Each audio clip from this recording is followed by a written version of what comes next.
Kenapa gue pengen lihat juga Sirus Margono di Persib supaya juga lebih dekat ke IP Centrum Timnas. Nah, kalau dulu kan mungkin ada katakanlah alasan jauh nih ke Kosovo nontonnya. Mungkin lebih pengen lihat kalau misalkan nanti Persib ngerekrut Leo Gaucho ya. Musim lalu tuh sama Borneo itu dia nggak jelek. Dia salah satu striker yang bagus, masih muda. Akhirnya kan putus di tengah jalan sama Borneo FC. Cuman kalau gue lihat dari sejarahnya, permasalahannya dia adalah seperti kucing liar yang bagus gitu. Jadi kalau dia ketemu pawangnya, kayaknya bagus. Betul. Makanya tadi.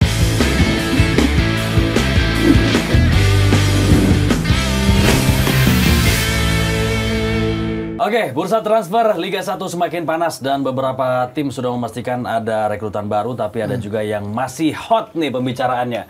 Kita mulai dari Persib Bandung, tim juara yang kayaknya habis berburu back di Liga Thailand ya. Julio Cesar, ini satu clue yang mengemuka juga digadang-gadang sebagai pengganti Nick Kuipers ya. Kalau kita lihat Julio Cesar yang bermain di Chiang Rai ya.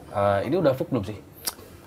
Belum ya? Belum, masih belum diumumin. Kalau menurut gua sih ini kan Julio Cesar ini bukan back muda ya.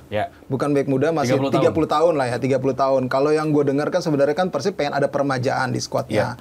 Pengen ada peremajaan, entah itu nanti dari sisi pemain lokal ataupun pemain asing. Yang pasti kalau misalnya mereka ingin mendapatkan harga yang cukup realistis, menurut gue pasti akan mengambil pemain agak lebih usianya ya 25 atau paling enggak 27 gitu loh. Untuk pemain asing yang kira-kira masih akan membuild up karirnya terutama di Asia gitu. Dan kalau kualitasnya juga terjaga ya. Yang pasti memang kalau misalnya ngambil Julio Cesar ini agak sedikit anomali juga, kontradiktif juga gitu loh. Kalau misalnya mereka pengen ada peremajaan dan apalagi musim depan mereka itu bertarungnya nggak cuma di Liga 1 tapi juga di AFC Champions League 2 gitu loh. Iya, kalau kita lihat dulu secara umum dulu ya Persib kan. Ini kan 2 tahun yang menyenangkan buat mereka. Mereka back to back. Kemudian para pemainnya juga banyak pemain bagus lah di mereka pemain asingnya. Cuman kan mungkin mereka at one point sadar ya bahwa usia para pemainnya semakin tua.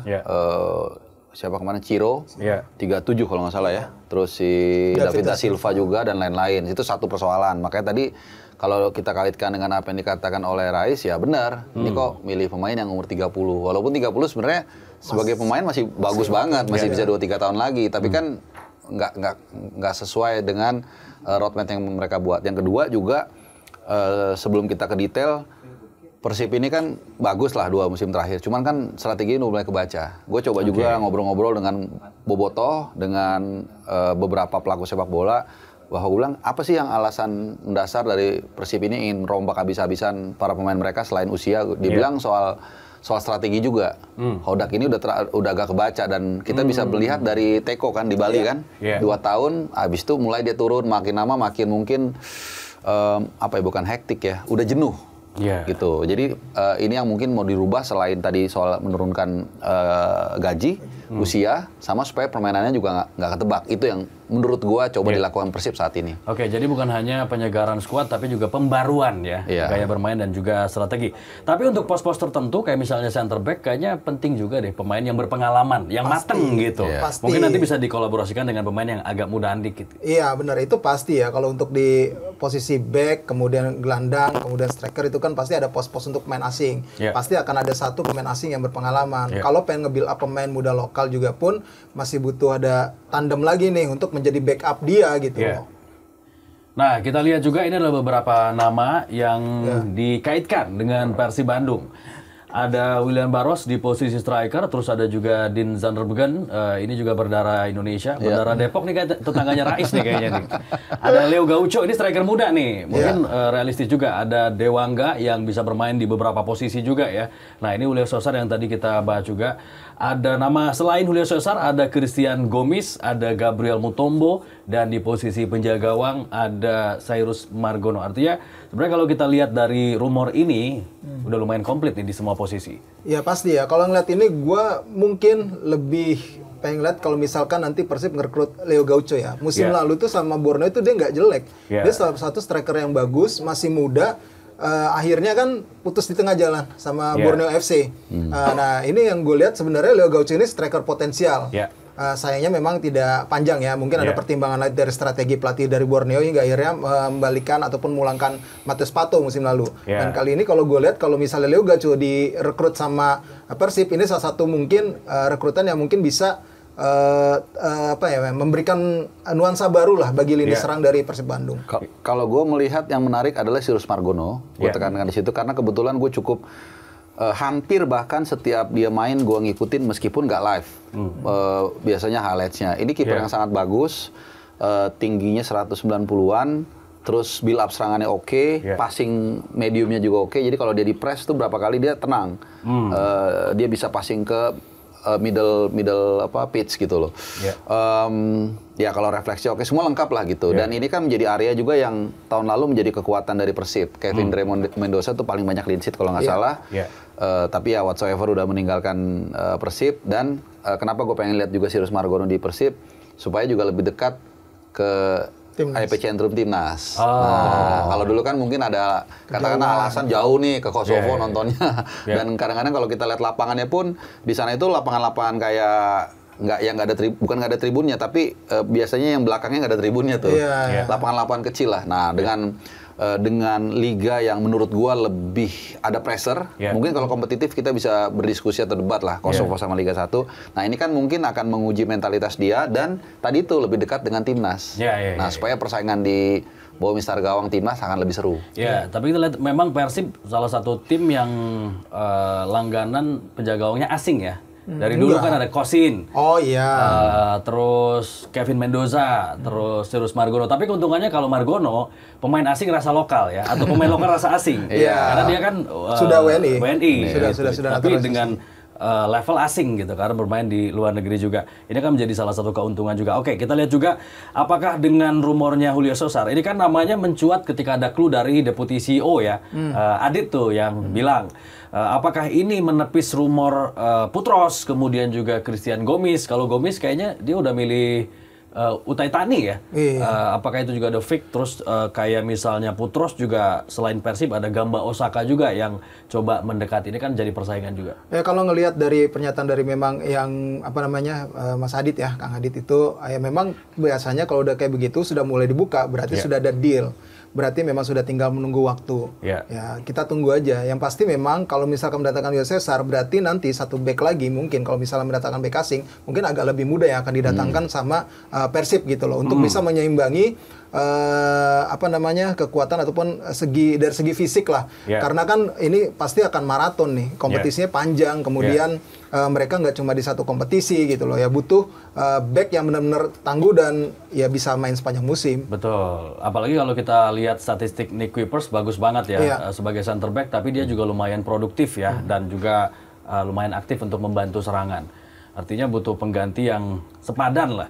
Kita lihat juga selain nama-nama asing tadi, ada Alvendra Dewangga yang mungkin juga bisa menambah kekuatan di lini belakang Persib. Pemain ini juga kan bisa bermain versatile ya di beberapa posisi, termasuk memperkuat di tengah DM defensive midfielder ya. Ya, ini kan properti menarik ya dari PSIS setelah mereka degradasi. Dan gua rasa juga di kontraknya bukan tidak mungkin ya. Ada klausul yang mengatakan kalau mereka terdegradasi, mereka otomatis bisa free agent gitu loh, atau bebas lah begitu. Jadi dia juga akan lebih enak memilih dari pemain Liga 1, nggak ada hubungannya lagi dengan klub sebelumnya, dan tadi yang lu bilang dia bisa bermain dalam beberapa posisi. Dan buat karirnya juga mungkin lebih bagus main di Persib ya, karena ya pasti kan tadi ada main di beberapa kompetisi sekaligus, Liga 1, kemudian ACL juga ACL 1. Jadi ya menurut gua sangat menarik, walaupun mungkin kemungkinan besar juga ada pertimbangan finance, uang. Mungkin Persib bisa jadi karena dia tahu dia seksi, tawarannya nggak terlalu besar. Ya, tapi nanti ada tawaran dari klub lain yang mungkin di bawah dari Persib, tapi tawarannya uangnya gede. Nah ini kembali ke pemain, tendensi dia apa?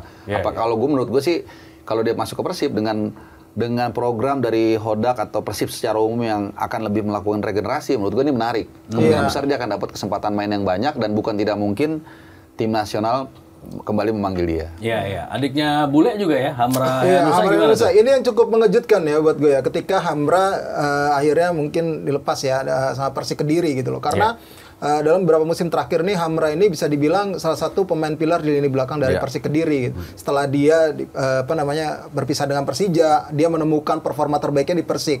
Dan akhirnya ya mungkin memang datang tawaran lebih baik lah. Dan ini kalau misalkan memang Hamra yang didatangkan berarti benar nih programnya ini memang pemain muda nih yang pengen dibuild sama Persib lagi untuk proyek jangka panjang mereka gitu loh. Yang gue lihat memang Hamra salah satu back potensial lah untuk timnas Indonesia ke depannya. Gitu. Iya, menarik ya. Maksudnya abangnya lebih dulu naik, tapi kemudian dia mengejar lah dalam tanda kutip. Sama kayak Zola dengan Beckham. Beckham malah sekarang lebih melesat banget daripada Zola gitu. Iya. Dan kombinasi kolaborasi kakak adik ini akan menjadi menarik ya, seperti Sayuri Brothers ya, atau mungkin timnya Bung Harpa tuh ada Neville bersaudara. Oh bukan ya? Bukan. Kalau yang ini Arsenal ya. Oke, kita lihat yang udah firm ya, ada Sadil Ramdhani. Sadil punya skill, Sadil punya speed, Sadil punya magic ya, dan juga dia semakin matang setelah bermain di Liga Malaysia. Apakah dia bisa menjadi pengganti sepadan untuk Shiro?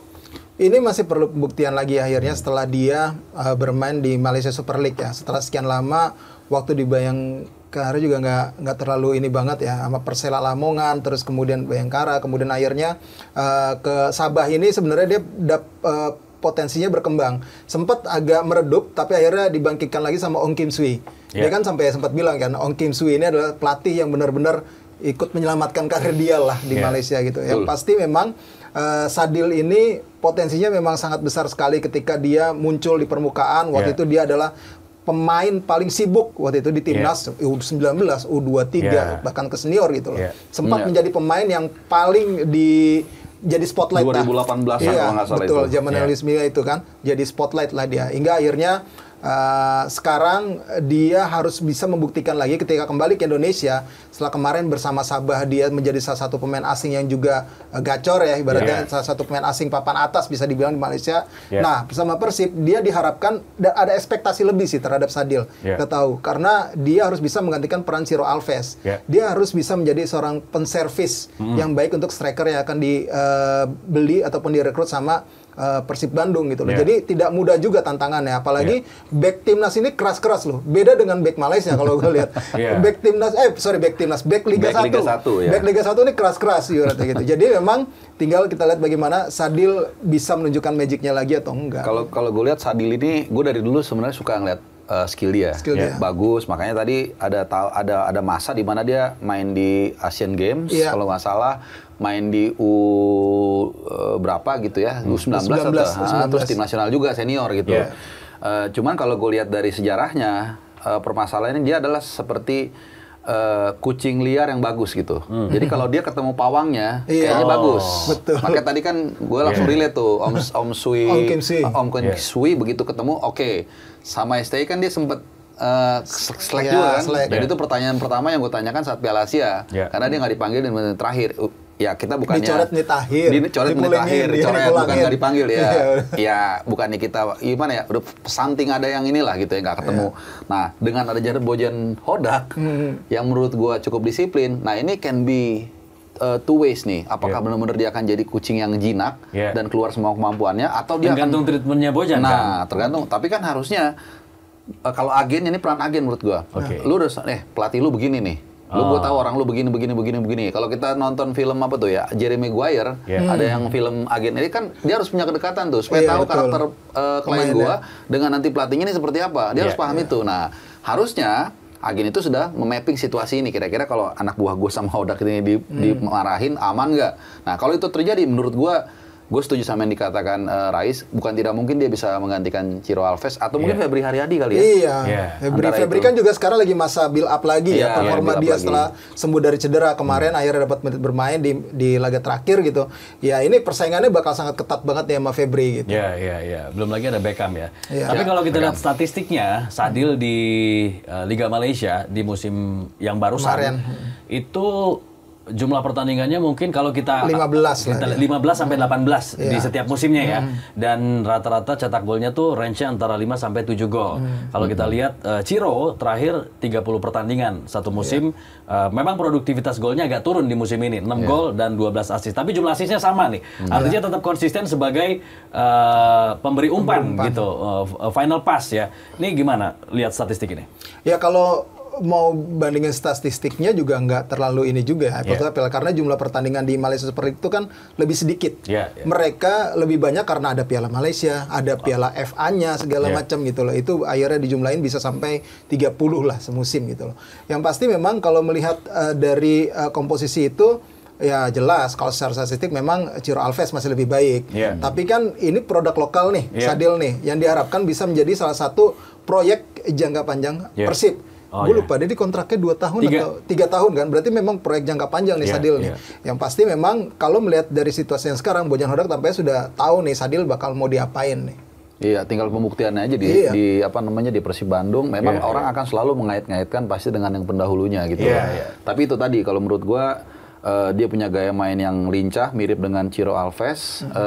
Meskipun agak sedikit beda dalam arti dia kan kayak Robben ya. Robben masuk gitu ya. Tapi memang punya kecepatan gitu cutting inside, kan shooting. Kidal dia memang. Kidal, tapi kadang-kadang dia juga suka crossing kan. Crossing kanan juga bagus kok. Iya, jadi artinya kalau kita lihat mungkin kita juga tidak bisa bertumbuh. Mungkin Hodak ya ketika beli dia udah memprediksi gue nggak akan expect lu sebanyak Ciro Alves golinnya. Cuman ada peran lain yang mungkin akan gue maksimalkan dengan nanti dipadukan dengan target man yang kita masih yang tadi bahas, Leo Gaucho lah atau siapa yang mungkin dia akan lihat ini kalau matching peran dari Sadil itu bisa lebih dari sekedar mencetak gol. Iya. Tapi kalau menurut gue ya ini cuma soal minute of play aja, kesempatan aja. Gue rasa kalau misalnya Sadil dikasih kesempatan yang banyak dan juga mendapatkan kepercayaan, treatment yang pas lah untuk bisa menjinakkan Sadil oleh Bojan Hodak, ini Sadil akan menjelma menjadi sesuatu nih di Liga 1 musim depan. Mungkin tinggal ya itu tadi kan men-trade dengan baik, terus nggak banyak reaktif. Ya kan, itu karakter dia, soalnya karakter tuh nggak bisa dirubah. Nah itu takutnya kadang-kadang dalam satu momen